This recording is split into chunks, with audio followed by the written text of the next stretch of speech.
So today's video is going to be talking slash being very angry at YouTube. I'll be honest, I don't want to make this, and I thought I was done with all of this a couple of weeks ago. My frustrations at my current problems with YouTube boiled over to the point where I felt I had to make a video. For a long time, I have suspected YouTube has been doing something funky, something weird with my channel. I've not really known, nor known how about to find what was going on. And yeah, in the end I got very frustrated and decided that the best bet was to make a video. And I thank all of the various suggestions, all of the various ideas, and through a combination of the viewer suggestion stuff and combination of ideas that I had, I came up with a plan of action. Moving forward, what I was going to do with my channel, etc., and put that into action. And I thought that was going to be it. Unfortunately for me, an idea struck me. One of those random ideas that sneaks up on you and surprises you as to how I could go about figuring out what exactly it was that YouTube was doing. And that snowballed into various different tests and various different avenues of investigation for me to go and have a look at. My theory being, if I knew what was going on, you can perhaps find a solution. Knowing at least what was going on would be, the most productive way of being able to find a solution to fight the issues. That's what I thought. I'm not sure I was better off not knowing. I'm not sure if I would have been better off not knowing what I subsequently went and found. I am going to start this by saying what I'm going to talk about here is me talking as a creator who knows I have some sort of job security. I thank those who support me on Patreon, those who support me on Twitch, whether it be with subscription, whether it be with donations, or those that just continue to watch my videos on YouTube. I thank you guys massively, because put everything together, and I know come the end of the month at the moment, I will be okay. I will be okay in terms of paying all of the bills and all of the financial side of this thing as a job. And this is me going to be talking as a creator who does know these things. So let's start with the big question, actually. How do you grow a channel? Now, I'm not talking about the fine ins and outs of this. I'm talking about just the big picture here. The simple answer, to grow a channel, you have got to be able to get your videos to new audiences, to people who might not have seen them before, to people who might be interested in them, or might be interested in similar sort of content that will then stumble upon your videos. That's literally the only way you can grow a channel, is to manage to find ways to get your videos out to new people. Now, of course, naturally, you've got to keep your initial fan base happy, but those who have found your videos, those who are your subscribers and so on, your regular viewers, of course, you've got to be doing content that they are interested in, that you can keep them interested in. But to actually physically grow a channel, you have got to be able to find new viewers. Now, that is something that I have very little control over. Of course, if you go and search up specifically for my channel, specifically for my videos, you are going to be able to find them with relative ease. But actually getting them out further afield is not really in my control. Sure, you can post them on external websites, places like Carthrall. Carthrall used to be a very good place for sharing game content. That now seems to bury it almost as bad as YouTube does. But yeah, external places like that or Reddit, etc., can do very well for content. However, again, they're very, very hit and miss, and an awful lot of luck based.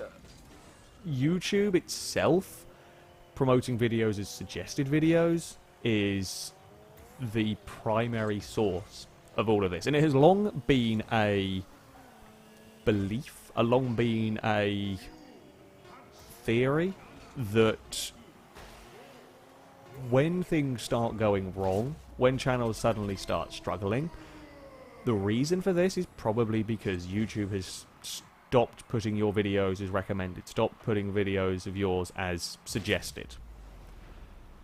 Now, that was something that I touched upon in a previous video, and that was something that was a theory. I didn't know how to test this. Which one of the problems is, as soon as you start doing anything on YouTube, information is gathered. The algorithms get to work. And me trying to use my channel is pretty corrupted in terms of data-wise, because I'm going to have watched many years worth of videos, and I'm going to have watched, or I've at least clicked on many of my own videos, you know, as I've gone through with editing, and maybe just clicked on plenty of stuff accidentally and whatnot. I'm going to have loaded up a lot of my videos at various times. Hell, doing this, I ended up clicking on many of my own videos at various times. So, using my own channel is all completely kind of corrupted information in many ways. What I did is I set about using different browsers I've never used before, and in various like incognito mode, private modes, etc. So nothing signed in at all, just a start from scratch with no subscription. Again, you've got to bear in mind, of course, general people are going to have some data, chances are, in one way or another, but try and create any sort of fair test, I went with a blank slate. Now, I did only record one of these sessions, however, I did do this experiment 2 or 3 times. You can choose to believe me or not. With the ones that weren't recorded, I can't do much about that. Basically, my challenge, my idea was, could I get to my own channel? Could I find my own videos using the suggested feed? What I did, went on the YouTube main page and searched up Forza 7. Now, admittedly, I have done less in terms of Forza 7 videos of late. However, I have done an awful lot over a large period of time. So, that's what I said about. Searched up Forza 7, went to find my videos. Now, admittedly, one of my videos does turn up at the top, one discussing the state of Forza 7 from a couple of months ago. However, aside from that, I don't see any of mine, and it's quite possible not to pay attention to that particular one. So I clicked on, I think it was Super GTs I started on, and I went from there to see if I could find my own channel. This is within the community, within the content that, you know, people who are liking, people who are watching these videos would probably be interested in mine. It would make sense that my videos would appear alongside these. You know, I didn't just do a generic search term and try and find my channel. This is inside a specific community, because at the end of the day, I know I'm a niche channel. I'm okay with that. You know, I'm fine with that. But within this section, could I find my own videos? Over the course of the 3 attempts that I did this, the quickest I got to my channel was 10 minutes. Now, this is not me watching a video and then clicking another one and then watching that video. This is me jumping through the suggested feed. So as soon as it loads, going through that and trying to find something else. This is also with me specifically looking for my channel. Of the 3 attempts, 10 minutes was the quickest I found. 2 of those attempts I had to get creative in trying to find my own channel. One of those attempts, I did stumble upon it without specifically directing myself almost towards it. Basically, what I ended up having to do was searching through general Forza stuff. It would never, ever find its way to me. I had to then start specifically jumping towards channels that I knew might link to me.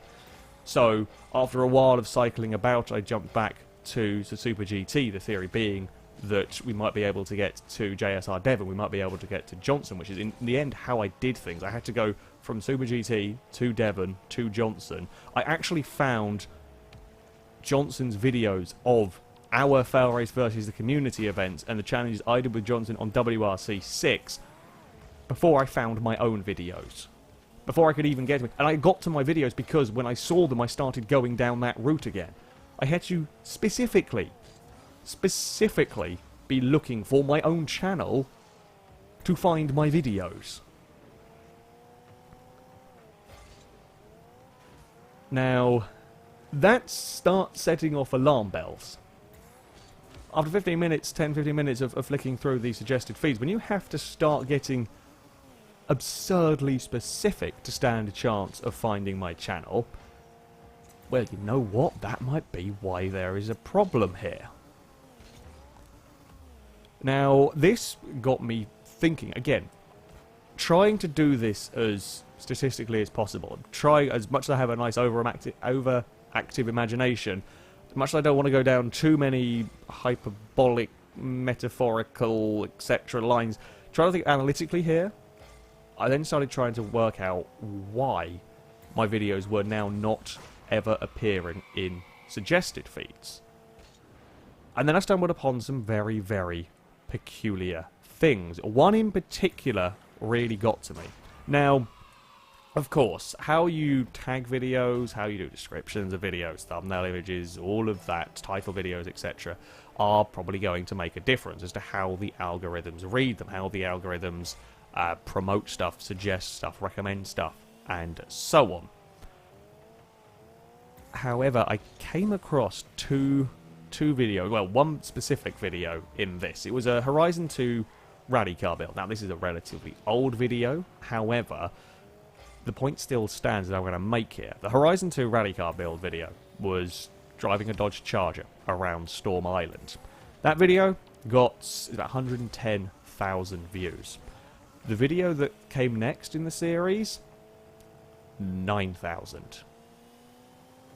There is 100,000 view difference between these two videos. Now, I can understand at the start of a series, you're going to get more views. The very first episode of a series is often going to be the most popular. The Charger wasn't. The Charger was 5, 6, 7 into that series.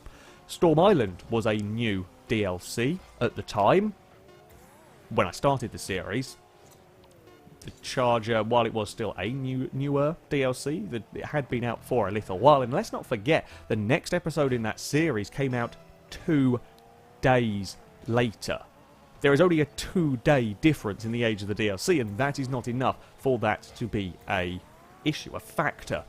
Videos titled very, very similarly. Okay, got different cars in them, MX-5 and Charger. And again, I don't expect these two videos to have an identical number of views here, but titled very similar, thumbnail design, style very similar, tags very similar, description very similar.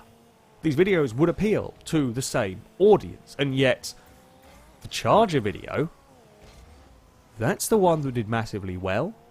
Why? Because it was suggested. That's it.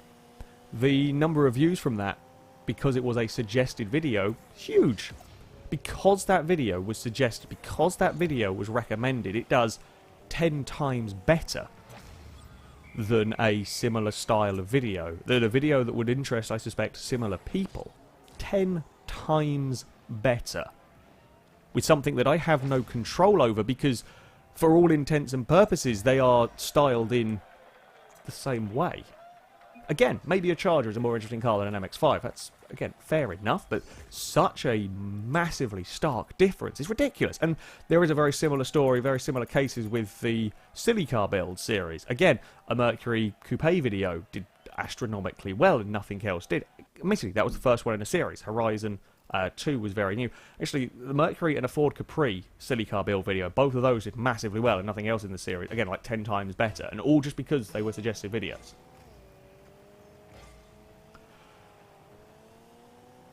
You see the problem. You see the thing that I am coming up against here.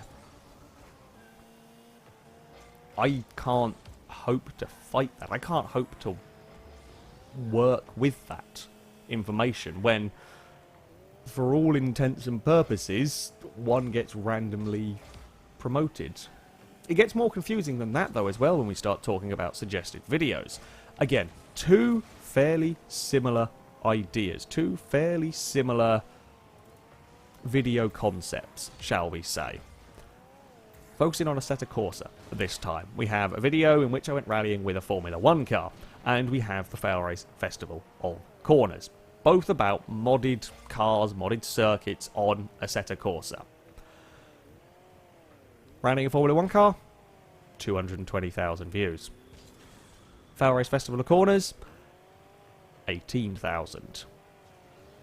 Now that is another very, very big difference between the pair of them, and where things get confusing is where that difference comes from.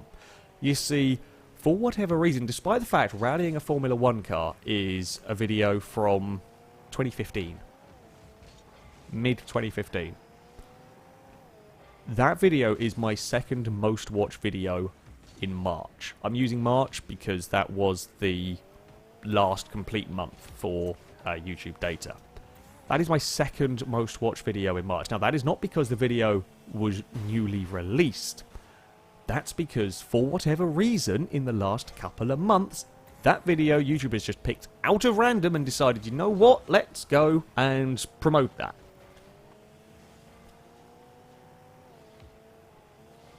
I don't know why. I don't understand why that one has been decided to be picked, because of the two videos. When I started looking in more depth at the analytics for this pair, for subscribed viewers, again, we're talking about over a lifetime between two videos, sure, with 2 and a bit years of being released, data might be a little bit skewed, but just bear with me on this.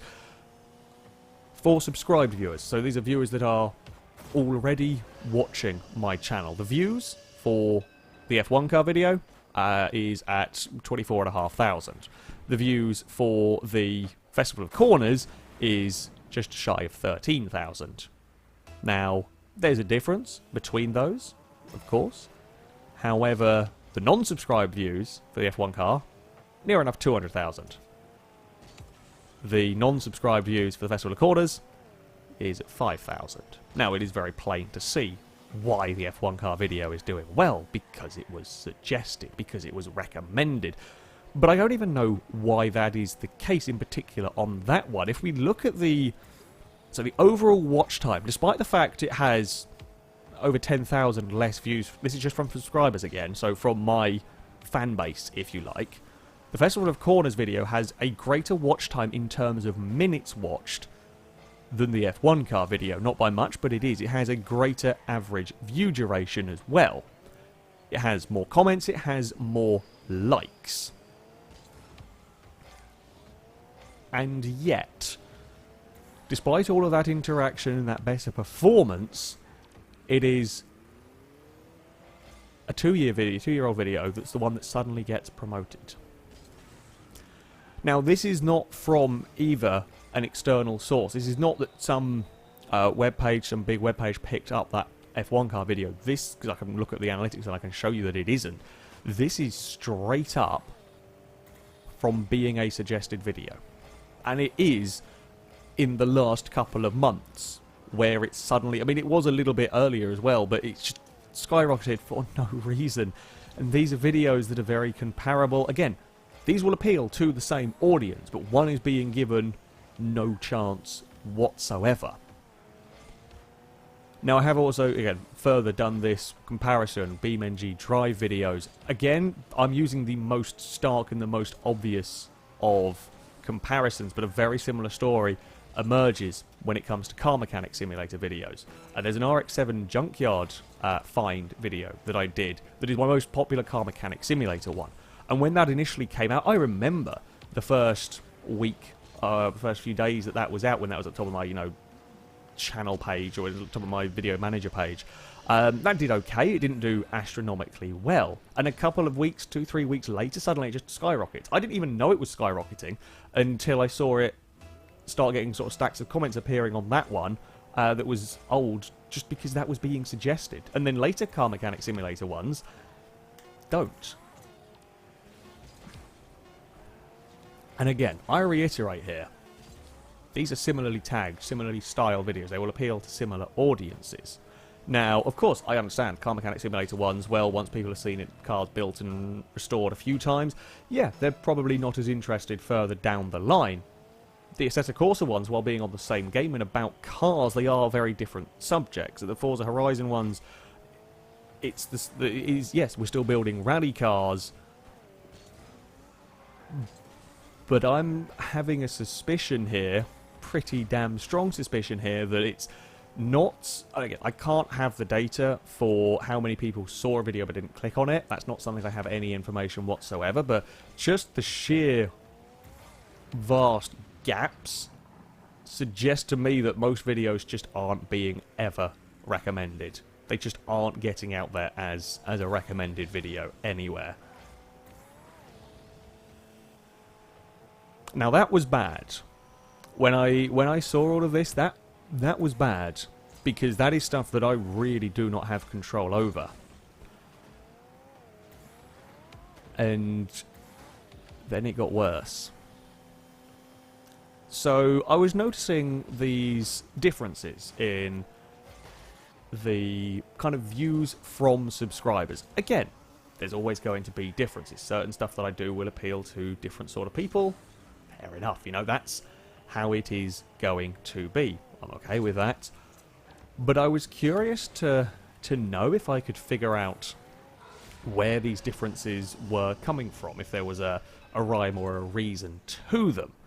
Now, when I go into the analytics tab, when I go into the traffic sources, essentially finding out how somebody viewed that video, if we take a normal video, so not one of these videos that's done massively well from being a suggested video everywhere, but if we take a normal video of mine, chances are a large proportion of it will come from browse features.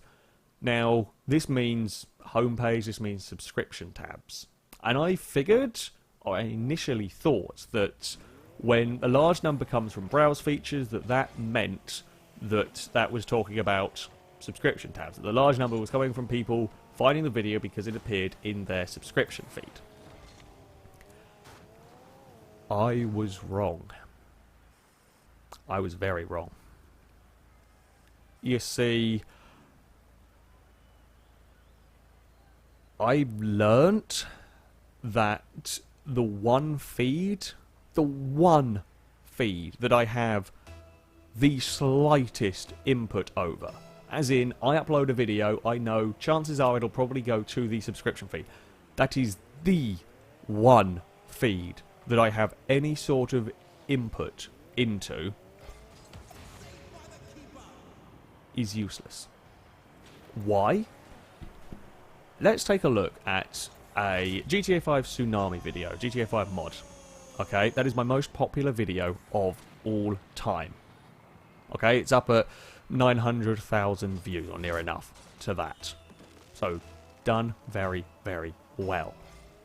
Of those views, about 62,000 came from subscribers. Now, considering the size of my channel at the time that video went up, which was again in, I think, 2015 as well, considering the size of my channel at that time, and considering the averages on a good video, yeah, that's some good numbers. So 60,000 viewers, subscribed viewers, watched that video.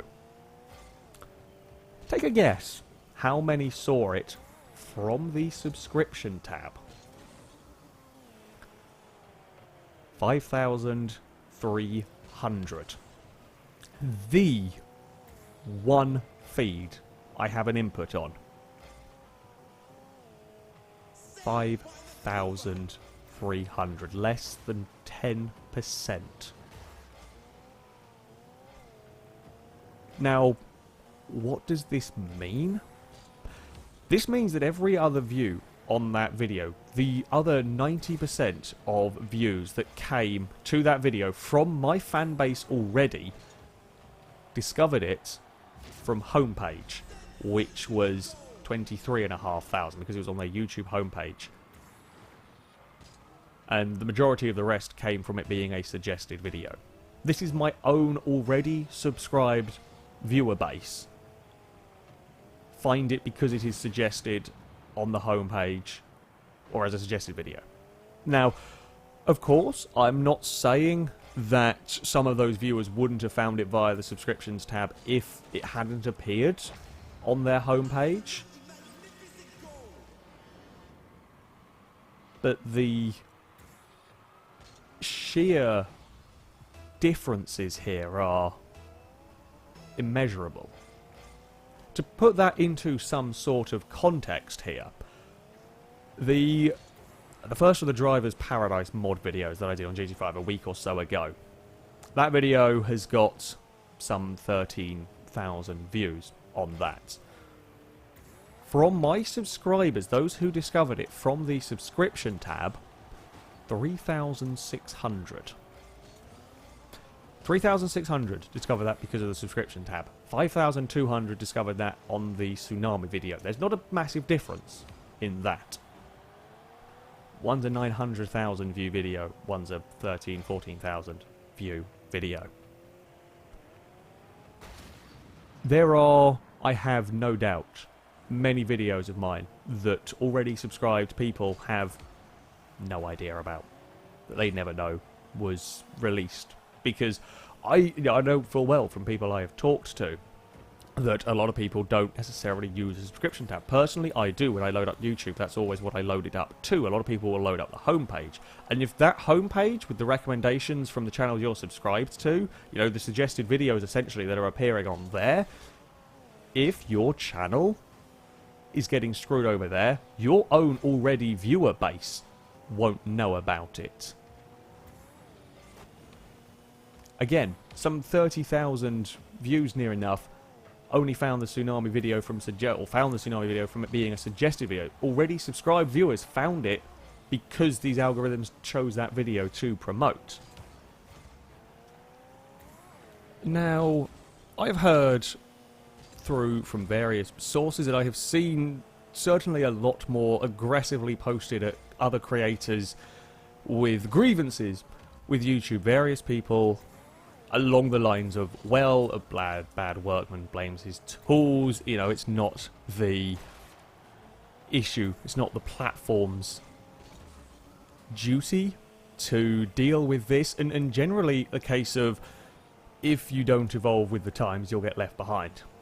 And that is true, to an extent, of course, you know, in the entertainment business, in gaming business and so on, yeah, you've got to move with the times. But the more I've looked into this, the less input I have. Full stop.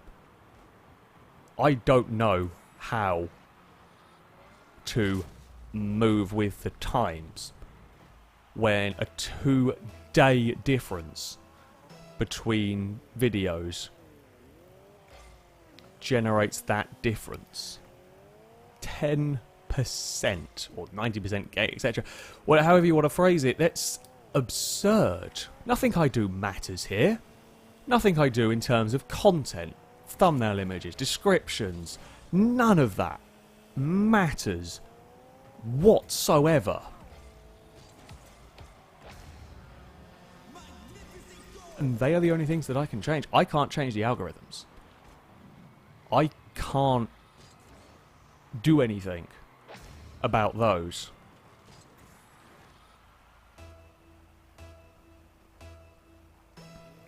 I would love to have an answer here. In fact, I'd even love to have a why. What is it that caused my channel to end up in YouTube's bad books? Why was that? Because it's quite clear to me that when any of my videos were given a chance, they've done very well.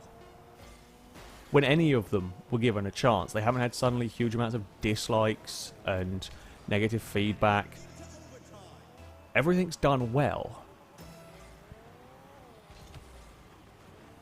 But clearly, for whatever reason, I am well off the happy train. And again, I know I'm not the only one.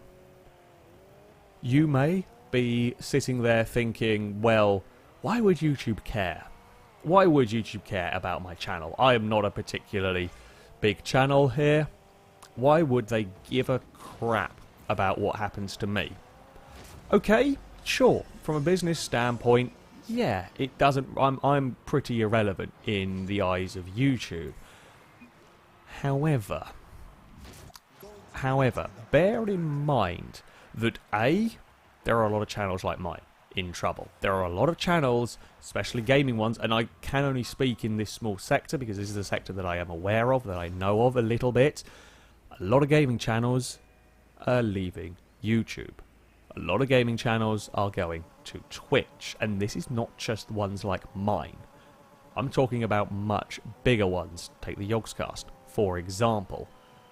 A massive, massive collection of channels I have watched over the last few months. Their subsidiary channels, even their main one to extent, but sort of Shin and Duncan and so on, go through similar massive drops in terms of video views and a subscriber gain. Just plummeted.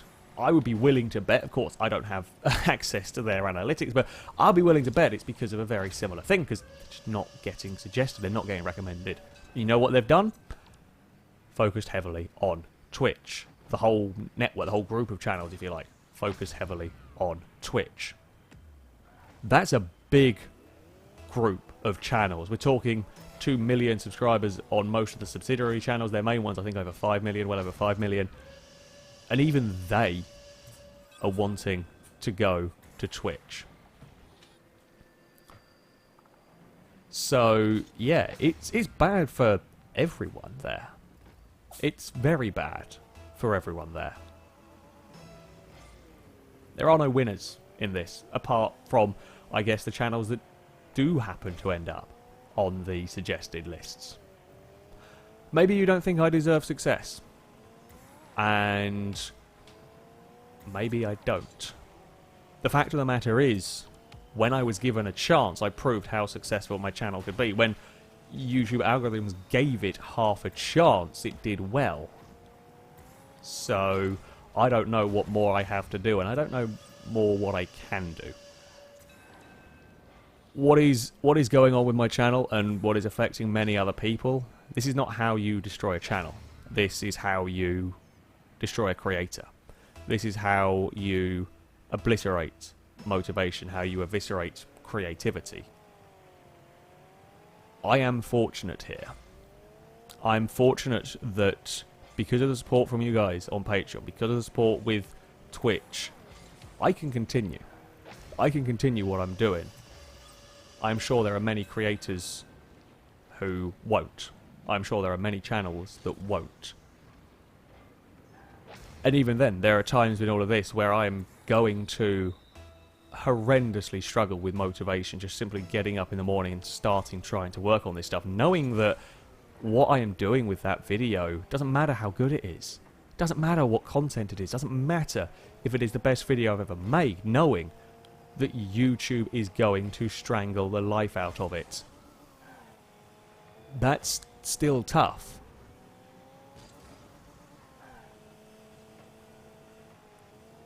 Now, I have no solutions to this. You may be wondering why on earth then, if I have all of these issues, why am I still doing YouTube? The fact of the matter is, even with these problems, it's still the best bet I have.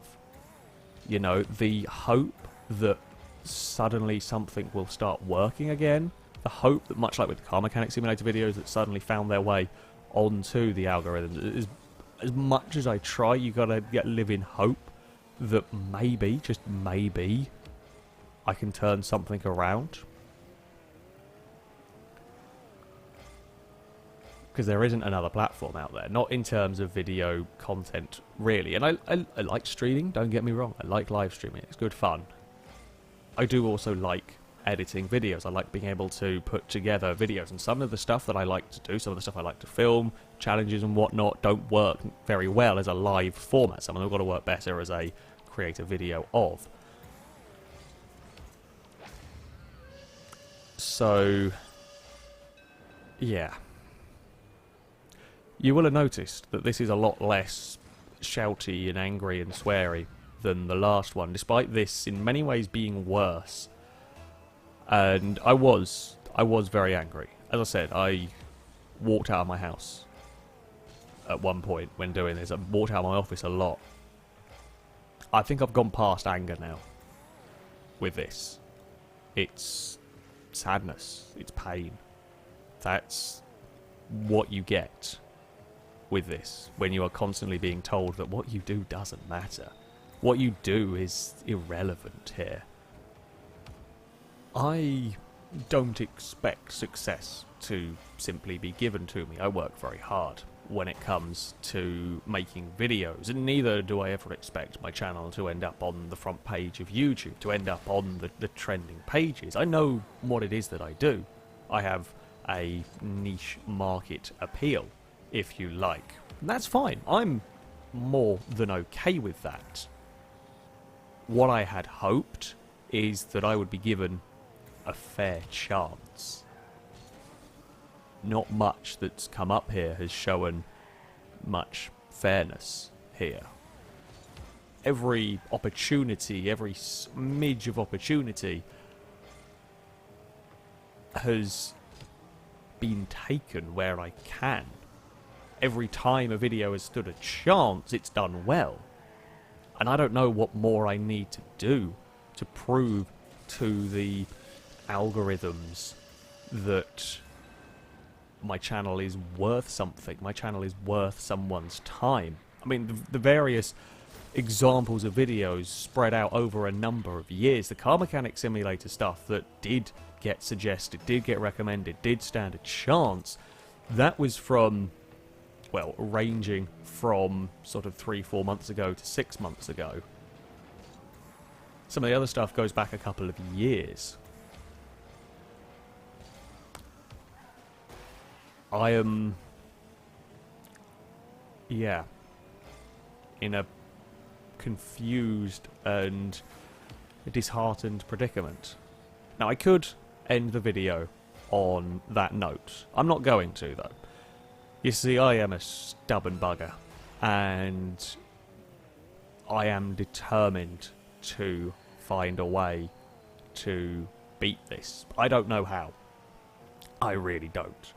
But if it's just stubbornly continuing and hoping, trying, hoping that something somewhere will work, I'm going to do that.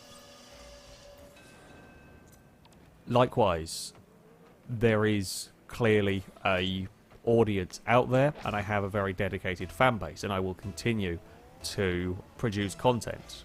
I will, while there will be times where I'll be disheartened and I will struggle with motivation, there will be many, I will continue to fight against that. Whether it be a video form, whether it be with streams, etc. We will continue. I will continue to make videos because I like making videos. I like the style of content that I can produce from that, and with no other options outside of YouTube, that's the place where I will have to do it and just hope. I would ask that if you are still hanging around at this point in the video, if you are still watching, if you know of other creators who are struggling, or maybe you yourself are a creator who is going through similar things to me at the moment here, either share this video to those that you might think be interested. I'd be interested to see or hear of other channels' analytic data in this regard. Is it a similar thing that's happening? Is it the suggested videos and the fact that actual subscription tabs are basically worthless? Is that where views or lack of are coming in from? I would be curious to know. So yeah, if you think you know of somebody who might be interested in this, etc., I would appreciate it. If it got shared around, because YouTube sure as hell won't. It's a mess. That's what it is, and one that I'm going to have to continue fighting every day if I want to keep going. That is going to be it for this video. I thank those of you who are still hanging around at the end of all of this. Thank you very much for watching, and until next time, goodbye.